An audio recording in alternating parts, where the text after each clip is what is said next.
ஒரு சாதாரண மாங்காய் திருடினாலே காவல்துறை வந்து வழக்கு போடுது. ஆனால் எய்ம்ஸில் ஒரு கல்லை திருடி போன வாட்டி பிரச்சாரம் செய்தார்கள், எய்ம்ஸ் கட்டவில்லை என்று சொல்லி. நாங்கள் கொடுத்த வாக்குறுதியை இன்றைக்கு எங்களுடைய பாரத பிரதமர் நிறைவேற்றும்படியாக தமிழகத்துக்கு வந்திருக்கிறார். ஆனால் இவர்கள் கொடுத்த 520 வாக்குறுதிக்கு மேலாக கொடுத்திருக்கிறார்கள். ஒரு வாக்குறுதி கூட சரியாக நிறைவேற்றாத ஒரு திராவிட முன்னேற்ற கழகத்தினுடைய ஆட்சியாளர்கள். அந்த வகையில் இந்த செங்கல் திறனை கண்டிப்பாக இந்த ஒரு செங்கல் எடுத்துன்னு போயிட்டு கண்டிப்பாக கொடுக்கணும். கொடுக்கலனா இவர் ஓட்டு கேட்க போகும்போது மக்கள் அறக்கல்லாலே அடிப்பாங்க. அதற்கான ஒரு பிரத்யேக ஒரு சூட்சமான காரியங்கள்லாம் மக்கள் செய்து கொண்டிருக்கிறாங்க. கண்டிப்பாக உதயநிதி ஸ்டாலின் அண்ணவர்களை உள்ள ஒரு செங்கலை காணோம். காவல்துறை புதிதாக வந்திருக்கிற இன்னைக்கு பாருங்க, எல்லா காவல்துறை டிபார்ட்மெண்ட்ல எல்லாம் புதுசா மாத்திருக்கிறாங்க, IAS அதிகாரி மாத்திருக்கிறாங்க.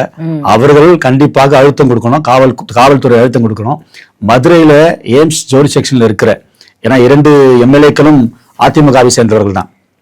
செல்லையா ஒரு MLA என்று நினைக்கிறேன், இன்னொருத்தர் RP உதயகுமார் MLA அவர்கள் முன் வந்து உதயநிதி ஸ்டாலின் மீது செங்கலை திருடி கொண்டு போன உதயநிதி மறுபடியும் செங்கலை கொடுக்கவில்லை என்றால் அவர் மீது கண்டிப்பாக அதற்கான வழக்கு பாயம் என்பதில் எந்த விதமான சந்தேகம் கிடையாது. இதுல அதிர்ச்சிகரமான ஒரு காரியம், நம்ம எல்லாம் வந்து கிட்டத்தட்ட நாட்டு மக்களும் உற்று நோக்கி பார்த்திருந்த திருப்பரங்குன்றத்தினுடைய இஷ்யூ.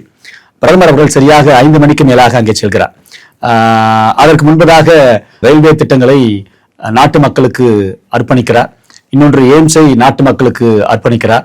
இந்த எய்ம்ஸ் வந்து மூச்சுக்கு 300 தடவை போன எலெக்ஷன்ல கத்துனாங்க. இன்றைக்கு முதல்வருடைய பிறந்த நாள்.